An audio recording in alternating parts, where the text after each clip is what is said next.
Fetterman uses a software program to understand the words of those around him and to formulate his responses to those words. In other words, to talk. Now, to be perfectly clear, this software is not a hearing aid. Fetterman doesn't need a hearing aid because he isn't deaf. He's not hearing impaired. Instead, this program takes words and then rearranges them into language that John Fetterman can understand because his brain can no longer do that for him. Now, that's sad for transhumanists, though. It is thrilling. This is an amazing moment. This is Neil Armstrong on the moon.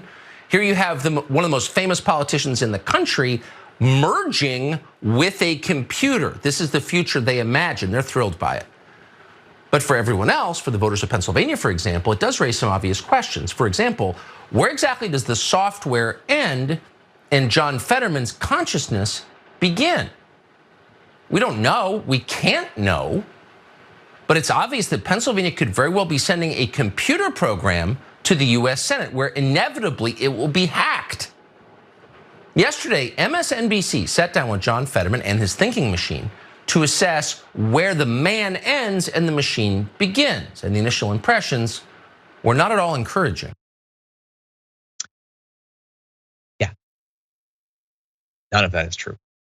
None of that is based in literally anything.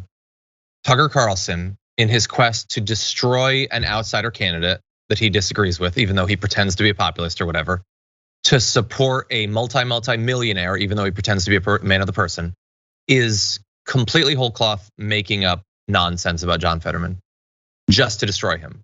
Knowingly, intentionally sitting down with his production team and saying, we don't want to talk about what positions John Fetterman has taken because the progressive ones are popular, and even the ones that he have are a little bit more conservative. We don't want to let people know that we actually support that. And so what can we say? Well, he had a stroke and he uses a voice to text program now, and that's not good enough because we don't want to look, anti-disabled or anything. He doesn't have a brain and a robot does all his thinking for him. Yeah, we'll go with that. Like that was on Fox News, okay? And Tucker Carlson's wearing a tie, and in theory, he's been in the media for a while. All of that set dressing might delude you into thinking that what you just saw was anything other than an Alex Jones segment. That was all it was. He took the news, decided it didn't work for his narrative, and just came up with a whole cloth, nonsensical lie about the program that John Fetterman uses to read spoken text. Now, while doing that, of course, it's a massive insult to literally anyone who has a hearing impediment of any sort, anyone who might use some sort of program like that, but he doesn't give a damn. He's not interested in whether he might be insulting millions of people in that way. The goal is to destroy John Fetterman. The goal is to keep millionaires in power who will keep his taxes low, and that's it. And if he has to spin fantasies about cyborgs or robots or whatever, that's how he's gonna do it. Jackson, what do you think? Well, again, like we pointed out earlier, this is what his audience eats up entirely. And this matches too along with, I'm sure you've seen like the people running for governor, I think it was in Colorado. They're talking about furries and people being in schools and having litter boxes in classrooms. Obviously because it all fits perfectly into just the transphobic propaganda. So it's all within that same narrative. It's all within that same space. Because as we know, they're not going to focus on anything that matters because the GOP, like you said, Tucker Carlson, a man of the people, a populist, a trust fund baby, a populist, and the GOP being an inherently classist, racist organization, everything has been shoved down the throats of the GOP. And so that the narrative just fits perfectly. His audience, they think it's hilarious, and you better believe that they're going around saying that to people and talking that mess in the coffee shops and everything. Yeah, it's just like we talked about the slurs against John Fetterman yesterday, and I thought that was as bad as it could get. But this is so intentionally worse. And there's one other aspect to this that a lot of people noticed. I want to demonstrate it though for you. We're gonna act out an important point that people might be missing about this. Do you want to know something that a lot of people can do that Tucker Carlson can't do? You wanna know something that I can do that Tucker Carlson can't do? I'm gonna demonstrate it for you. I'm gonna continue to do my show despite the fact that I'm not reading literally everything I say off of a teleprompter. I can tell you that Tucker Carlson is a partisan hack who's trying to pretend that he's a man of the people when he lives in a multi-million-dollar mansion of which he owns multiple. And his goal here is just to keep enough Republicans in charge that they can either pass further tax cuts or obstruct the Biden agenda enough that things get really bad and we elect a Ron DeSantis or something like that so they can pass trillions of dollars more in tax cuts. Now, you'll notice I was able to say that without reading it directly off of a teleprompter, which that entire segment, as every segment of Tucker Carlson's was written for him.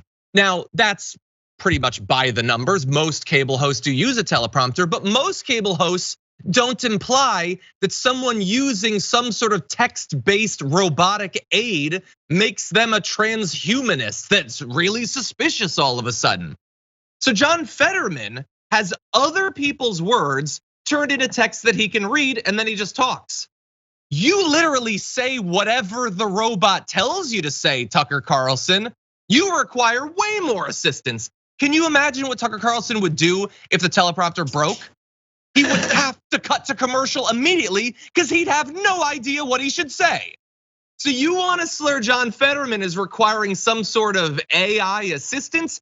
Your ability to do your job in the ridiculously boring way that you can't even now is 100% contingent on technology.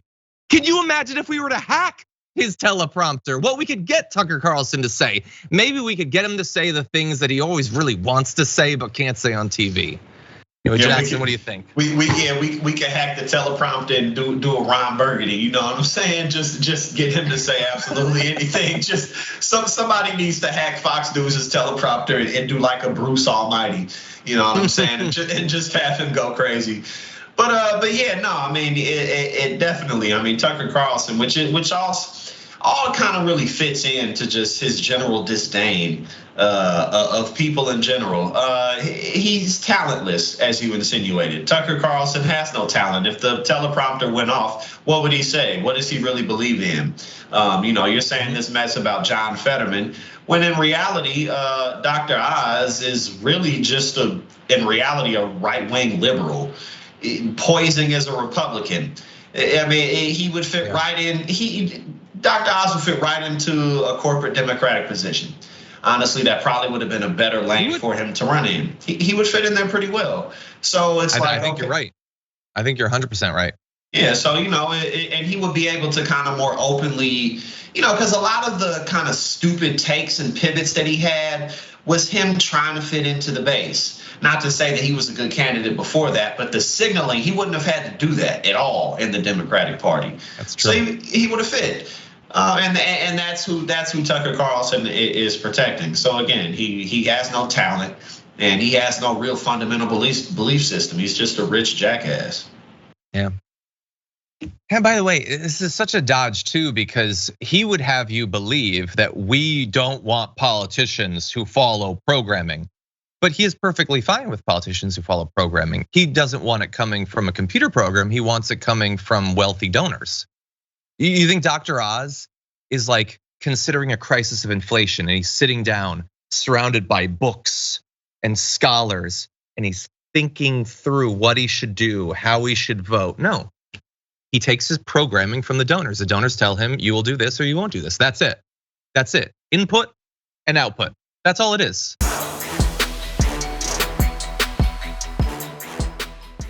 Check out the Damage Report podcast each day, wherever you get your podcasts, whether Pocket Casts or Stitcher or iTunes.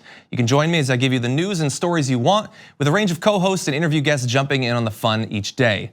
Again, that's the Damage Report, wherever you get your podcasts. And if you get them at iTunes, don't forget to rate and review. Sometimes I'll read them live on the show.